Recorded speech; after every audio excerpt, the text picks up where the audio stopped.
140 علماء کرام تیار ہوئے. 140 علماء کرام جنہوں نے اپنا طویل علمی عرصہ پورے کرنے جا رہے ہیں. ایک جو 10 سال پہلے انہوں نے آغاز کیا تھا، آج اس کا آخری سبق پڑھیں گے. دارالعلوم کبیر والا میں آج یہ 62 مرتبہ ختم بخاری شریف ہوگی. 60 اور 2 62 مرتبہ ختم بخاری شریف ہوگی. جامعہ دارالعلوم کے سب سے پہلے شیخ الحدیث صدر جامعہ حضرت مولانا عبدالخالق صاحب رحمۃ اللہ علیہ نے ابتدا میں 2 سال انہوں نے بخاری شریف پڑھائی. جامعہ دارالعلوم کے دوسرے شیخ الحدیث حضرت مولانا مفتی علی محمد صاحب رحمہ اللہ تعالی جو شاگرد رشید ہیں حضرت سید حسین احمد مدنی نظر اللہ مرتضی کے، انہوں نے 27 مرتبہ بخاری شریف اس ادارے میں پڑھائی. ان کے وصال کے بعد میرے والد گرامی مولانا مفتی عبدالقادر صاحب رحمۃ اللہ علیہ نے 14 مرتبہ دارالعلوم کبیر والا میں بخاری شریف پڑھائی. ان کے بعد سابق محترم حضرت مولانا مفتی محمد انور صاحب رحمہ اللہ تعالی نے 2 مرتبہ بخاری شریف پڑھائی ہے. ان کے وصال کے بعد الحمدللہ جامعہ کے شیخ الحدیث استاد العلماء استاد الکل حضرت مولانا ارشاد احمد صاحب رحمہ برکاتہ عالیہ جو جامعہ کے 5ویں شیخ الحدیث ہیں، آپ 17ویں مرتبہ 17ویں مرتبہ 10 اور 7 17ویں مرتبہ انشاءاللہ آج بخاری شریف کا آخری درس دیں گے.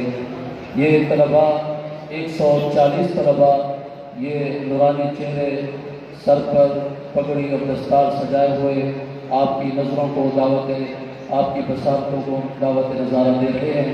آج آخری سبق پڑھنے جا رہے ہیں اپنے استاد اور اپنے مخدوم شیخ مکرم شیخ الحدیث شیخ طریقت حضرت مولانا ارشاد احمد صاحب رحمہ برکاتہ عالیہ. آپ ان کو آج آخری سبق پڑھیں گے.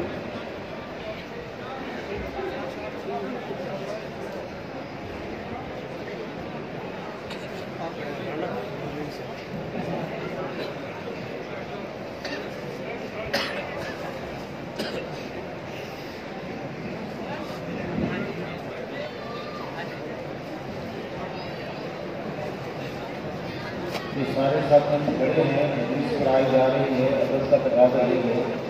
انشاءاللہ آواز آئے گی ہر جگہ پہ. یہ ساتھی کھڑے ہیں، ادب کا تقاضا یہ ہے کہ محبت کے ساتھ بیٹھ جائیں. جزاک اللہ بیٹھیں، تشریف رکھنے بھائی.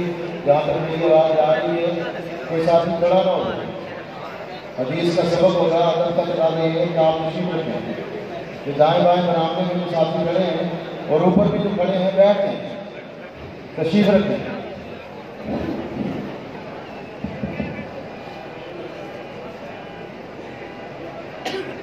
بسم الله الرحمن الرحيم. الحمد لله رب العالمين والصلاة والسلام على محمد خاتم النبيين وعلى آله وصحبه ومن تبعهم بإحسان من حملة العلم ونقلة الشريعة الغراء بأسانيدهم العالية. أما بعد فحدثنا شيخ الحديث فريد دهره بنادرة عصره أحد فحول العلماء العاملين بعلمهم جامع المعقول والمنقول الشيخ إرشاد أحمد حفظه الله تعالى. قال حدثنا مولانا وشيخنا جامع المعقول والمنقول المحقق المدقق أحد جهابزة العلماء علي محمد الجدوي رحمه الله تعالى. قال حدثنا مرشد وقته وفريد دهره وكتب أباني العالم الرباني المحقق المبزال جامع الأخلاق الحسن محيي السنة وقاطع البدعة السيد حسين أحمد المعروف بالمدني رحمه الله تعالى. قال حدثنا شيخ الهند محمود الملة والدين مولانا محمود حسن الديوبندي رحمه الله تعالى. قال حدثنا حجة الإسلام وقاسم العلوم والخيرات الشيخ مولانا محمد قاسم الرانتبي رحمه الله تعالى. قال حدثنا الشيخ الشام عبد الغني المجددي رحمه الله تعالى.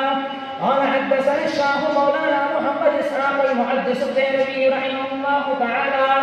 قال حدثنا الشيخ الشاه عبد القادر المحدث الديلمي رحمه الله تعالى. قال حدثنا سراج الهند الشيخ الشاه عبد العزيز المحدث الديلمي رحمه الله تعالى. قال حدثنا عز حجة الإسلام آية من آيات الله الشيخ الشاه ولي الله محدث الدهلوي رحمه الله تعالى قال حدثنا الشيخ أبو طاهر بن إبراهيم الكردي المدني رحمه الله تعالى قال حدثنا الشيخ أبو عبد السميع الكردي المدني رحمه الله تعالى قال حدثنا الشيخ سفي الدين القشاشي رحمه الله تعالى قال حدثنا الشيخ أبو المواهب المنشابي رحمه الله تعالى قال حدثنا شمس الدين محمد بن أحمد بن أحمد بن محمد الرملي الأنصاري رحمه الله تعالى قال حدثنا الشيخ أبو يحيى الأنصاري رحمه الله تعالى قال حدثنا الشيخ أبو الفضل أحمد بن علي الحافظ بن الحجر العسقلاني رحمه الله تعالى قال حدثنا الشيخ أبو الحق إبراهيم بن أحمد التناخي رحمه الله تعالى قال حدثنا الشيخ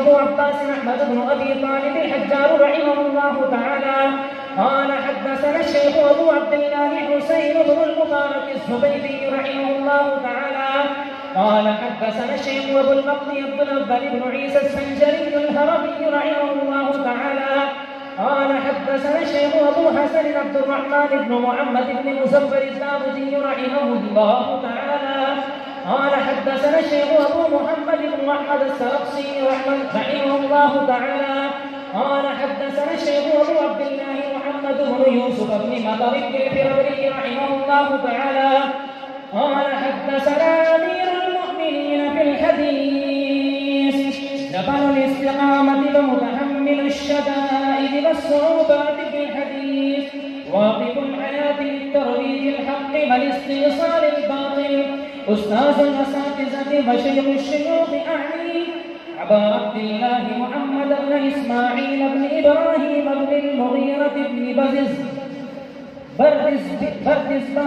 الجعفي البخاري رحمه الله تعالى أنه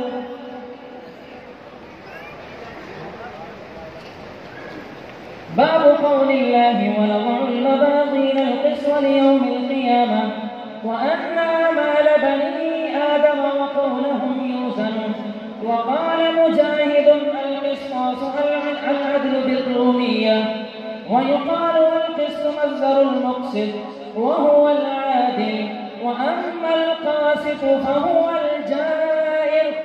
قال حدثنا أحمد بن هشام قال حدثنا محمد بن فضيل عن عمارة بن القعقاع عن أبي زرعة عن أبي هريرة رضي الله تعالى عنه وعنهم قال قال النبي صلى الله عليه وسلم كلمتان حبيبتان إلى الرحمن خفيفتان على اللسان ثقيلتان في الميزان سبحان الله وبحمده سبحان الله العظيم صدق الله العظيم وصدق رسوله النبي الكريم ونحن